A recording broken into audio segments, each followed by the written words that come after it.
नमस्ते दोस्तों, कैसे हैं आप सब। कल एक कहानी सुनाई थी चतुर बहादुर दर्जी, जिसमें अपनी बहादुरी और चतुराई से उसने राक्षसों को मार दिया था। अब वो राजा के पास आता है तो राजा उसे फिर दूसरा काम बताता है। तो चलिए सुनते हैं हम। दर्जी ने राजा की ये बात भी मान ली और राजा से दूसरा काम पूछा। तो राजा बोला, इस राज्य के पूरब के जंगल में एक जंगली भैंसा कहीं से आ गया है।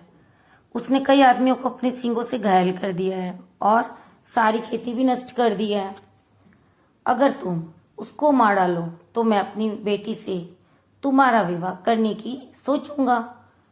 दर्जी इस काम के लिए भी झट से तैयार हो गया, क्योंकि उसे अपनी चतुराई पे पूरा भरोसा था। एक बहुत मोटी रस्सी और एक कुल्हाड़ी लेकर वो जंगल की ओर चल दिया। जंगल में उसे दूर से एक भयंकर भैंसा अपनी ओर आता हुआ दिखाई दिया। वह वहीं एक बड़े से पेड़ के सामने खड़ा हो गया। जैसे ही भैंसा उसकी ओर बढ़ा, वह तेजी से छलांग मारकर उस पेड़ के पीछे छुप गया और भैंसे के दोनों सींग पेड़ के तने में घुस गए। चूंकि भैंसा बहुत पूरे जोर से उस दर्जी पर झपटा था, अतः बहुत कोशिश करने पर भी वह अपने दोनों सींग पेड़ के तने से नहीं निकाल सका। दर्जी ने झट से उस जंगली भैंसे के गले में मोटा रस्सा डाल दिया और कुल्हाड़ी से पेड़ के तने को छीलकर उसके सींग निकाल लिए। फिर भैंसे के पैरों को बांध दिया और उसे घसीट कर राजा के पास ले आया। राजा उस लड़के को भयंकर भैंसे के साथ देखकर हैरान रह गया।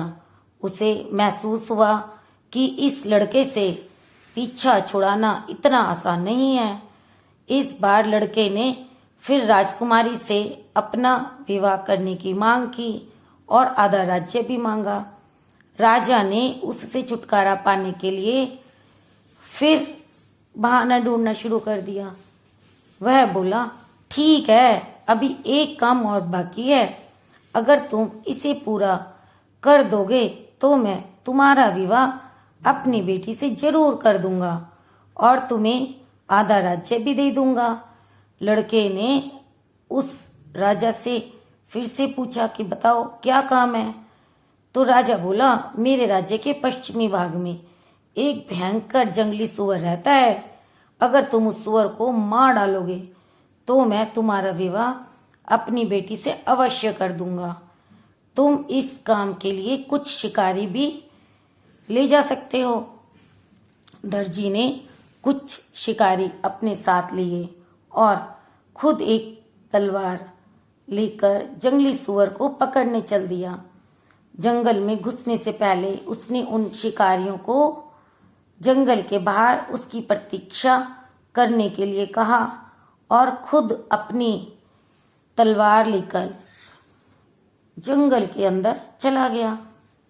अब वो धीरे धीरे सावधानी के साथ जंगल की ओर बढ़ने लगा, पर एक छोटी सी पहाड़ी के पास आकर रुक गया, क्योंकि कहीं से उसे जंगली सुअर की भयंकर आवाजें सुनाई दे रही थी। अगले ही पल सुअर तेजी से उसी पहाड़ी की ओर आता हुआ दिखाई पड़ा। उसे देखकर वह जोर से चीखा और ची ची करता हुआ उसकी ओर लपका। वह झट से पास वाली पहाड़ी के पास जो पेड़ों का झुंड था उसके पीछे छुप गया। उसने देखा वहां पर पहाड़ी के साथ में एक खाई है। वह बड़ी सावधानी से पहाड़ी के पीछे से होता हुआ दूसरी तरफ निकल गया और सुअर उसको देखकर उस पहाड़ी की तरफ दौड़ा और झट से उसने पेड़ की एक मोटी डंडी सुअर के ऊपर फेंक के मारी और सुअर झट से खाई में गिर गया। खाई में गिरकर वहां से निकलने की कोशिश करने लगा, पर नहीं निकल पाया। अंदर ही भाग दौड़ करता रहा। दर्जी ने जंगल के बाहर खड़े हुए शिकारियों को जोर से आवाज देकर अपने पास बुलाया ताकि वे सब भी उसकी बुद्धिमानी देख लें। राजा के पास जाकर उन सब शिकारियों ने भी दर्जी की बहादुरी और बुद्धिमानी की खूब प्रशंसा की। अब तो राजा को हार कर उस लड़के से अपनी बेटी की शादी करनी पड़ी और साथ में उसे आधा राज्य भी देना पड़ा। राजा और बेटी दोनों ही इस विवाह से खुश नहीं थे, पर क्या करते।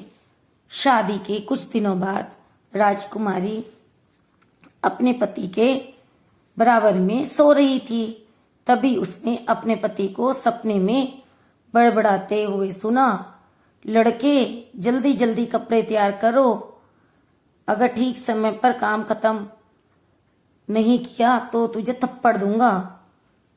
राजकुमारी ने अपने पति के स्वप्न में बड़बड़ाने की बात अपने पिता को बताई तो राजा को यह जानकर बहुत दुख हुआ कि उसका दामाद एक दर्जी है। वह तो उस लड़के से हर कीमत पर छुटकारा पाना चाहता था।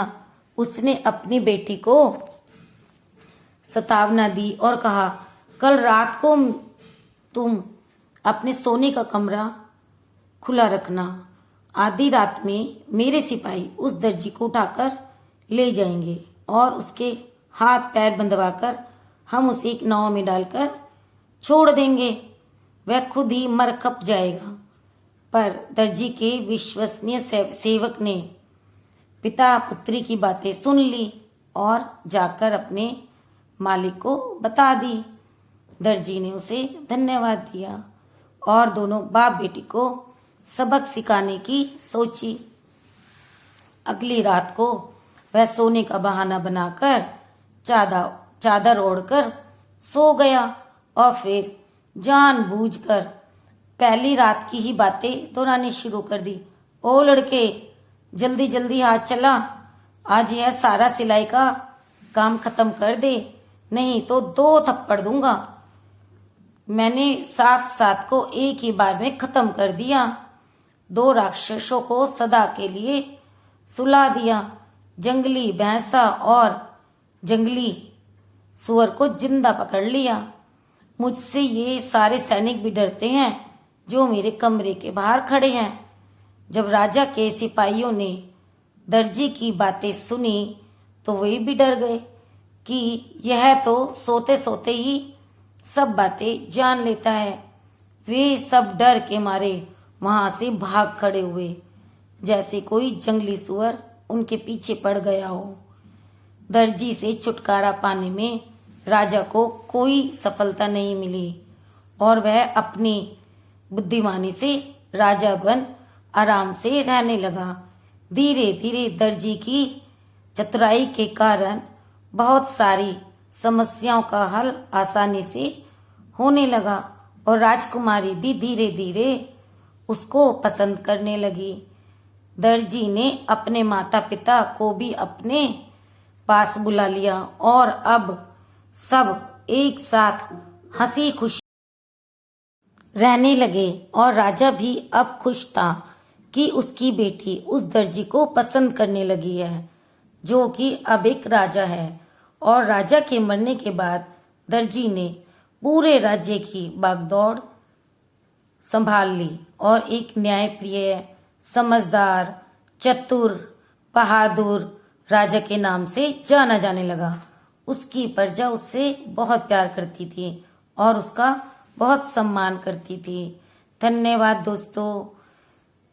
कैसी लगी आपको ये कहानी कमेंट करके जरूर बताएं और इस चैनल को लाइक और सब्सक्राइब करें ताकि मैं जो भी कहानी लेके आऊँ आपको मिले। और अब मैं लाइव स्ट्रीम भी करने लगी हूँ, तो आप मेरे साथ लाइव भी जुड़ सकते हैं। Thank you.